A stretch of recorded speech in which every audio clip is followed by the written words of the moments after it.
నమో గారికి ఆంధ్రప్రదేశ్ అన్న అమరావతి అన్న ఎంతో ప్రేమ.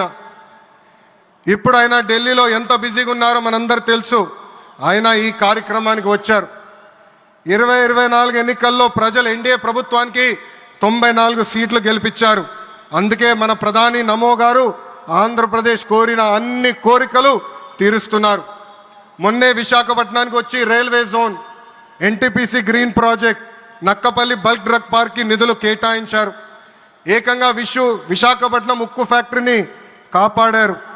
ఇప్పుడు అమరావతికి వచ్చి నిధులే కాదు పనులు కూడా ప్రారంభించబోతున్నారు. మనం ఒకసారి గతం కూడా గుర్తు చేసుకోవాలి. 2014లో రాష్ట్ర విభజన జరిగింది.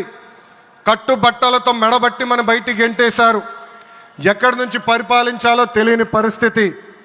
కానీ మన సిబిఎన్ గారికి సంక్షోభాలు కొత్త కాదు. ఒక పక్కన సంక్షేమం, మరో పక్కన అభివృద్ధి చేసి చూపించారు. అందరి ఆమోదం తెలిపిన తర్వాతనే అమరావతి రాజధానిగా ప్రకటించారు. రైతులు చేసిన త్యాగం వల్ల ఈరోజు అమరావతి ఏర్పడింది. ఒకే రాజధాని అభివృద్ధి వికేంద్రీకరణ అనే ఎజెండాతో మన ప్రభుత్వం ముందరికెళ్ళింది. రాయలసీమను ఎలక్ట్రానిక్స్, ఆటోమోటివ్, రెన్యూవబుల్ ఎనర్జీ హబ్గా తయారు చేశాం. గోదావరి జిల్లాలో ఆక్వాని పెద్ద ఎత్తున ప్రోత్సహించాం. ఉత్తరాంధ్రలో ఐటీ, ఫార్మా కంపెనీలు కూడా ఆనాడు మనం తీసుకొచ్చాం. కానీ 2019 నుంచి 24 వరకు విధ్వంస పాలన మనం చూసాం. మన సిబిఎన్పై ఉన్న వ్యక్తిగత కక్షతో అమరావతిని చంపేయాలని చూశారు. ఒక్క ఇటుక కూడా పెట్టకుండా 3 రాజధానులంటూ 5 సంవత్సరాలు గడిపేశారు. 8 ఏళ్ల పిల్లోడి దగ్గర నుంచి 80 సంవత్సరాల వృద్ధుడి వరకు జై అమరావతి అంటూ జెండా బతుకుని రోడ్డు పైకి వచ్చి ధర్నాలు చేస్తాం, పోరాటాలు చేస్తాం. మనందరం చూసాం.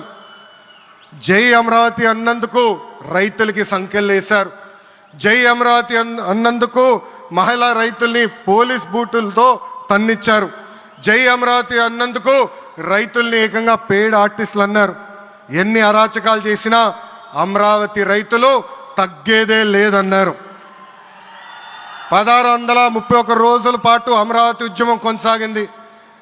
2070 మంది రైతులు చనిపోయారు. సుమారుగా 3000 మంది రైతుల పైన ఆనాటి ప్రభుత్వం దొంగ కేసులు పెట్టింది. ఎన్ని కుట్రలు చేసినా జై అమరావతి అన్న నినాదం ఆపలేకపోయారు. అయినా ఆపేదానికి, పీకేదానికి అమరావతి ఎవరో ఇంట్లో పెంచుకున్న మొక్క కాదు, జనం గుండెల్లో దాచుకున్న ప్రజా రాజధాని. అమరావతికి శంకుస్థాపన చేసింది ఎవరు? మన నమో శంకుస్థాపన చేసిన అమరావతి ఆపే దమ్ము ఎవరికి లేదు. 1631 రోజుల పాటు పోరాడి అమరావతిని నిలబెట్టిన రైతులకి నేను ఈరోజు శిరస్సు వంచి నమస్కరిస్తున్నాను. ప్రధాని నమో గారి చేతి మీదుగా అమరావతి పనులు తిరిగి ప్రారంభం అవుతున్నాయి. ఇంకా అమరావతి అన్స్టాపబుల్. అభివృద్ధి వికేంద్రీకరణ అంతే స్పీడ్గా జరిగిపోతుంది. Polavaram, Visakha steel plant, Bhogapuram airport, Prakasam జిల్లాలో CBG plant, Kurnool high court bench, ఇలా అన్ని కార్యక్రమాలు జెట్ స్పీడ్తో జరుగుతాయి.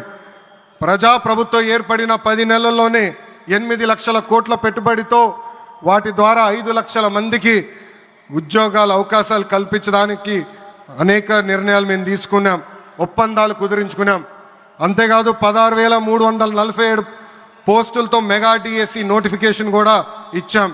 5 ఏళ్ళలో ప్రైవేట్ రంగంలో 20 లక్షల ఉద్యోగాలు కల్పించాలని ఒకే ఒక లక్ష్యంతో ఈ ప్రజాప్రభుత్వం పనిచేస్తుంది. ఆంధ్రప్రదేశ్లో ఇప్పుడు డబుల్ ఇంజిన్ సర్కార్ ఉంది. 2 పవర్ఫుల్ ఇంజిన్లు. ఒక పక్కన మన నమో, మరో పక్కన మన సిబిఎన్ గారు. అభివృద్ధి సంక్షేమం అనేది జోడెద్దుల బండి. ఎన్ని ఇబ్బందులు ఉన్నా సంక్షేమ కార్యక్రమాలు అమలు చేస్తూ అభివృద్ధి పరుగులు పెట్టిస్తున్నారు మన సిబిఎన్, మన పవన్ అన్న. ఇంకా మనకి తిరిగే లేదు. ఇది తెలుపుకుంటూ గౌరవ ముఖ్యమంత్రి గారు ఎప్పుడూ మన పైన ప్రేమ చూపిస్తూనే ఉన్నారు. మనం అడిగిన అన్ని కోరికలు తీర్చుకుంటూనే వస్తున్నారు. నాకు తెలిసినంత వరకు ఏ రాష్ట్రాన్ని కూడా గౌరవ ప్రధానమంత్రి గారు ఇన్నిసార్లు వెళ్ళింది లేదు.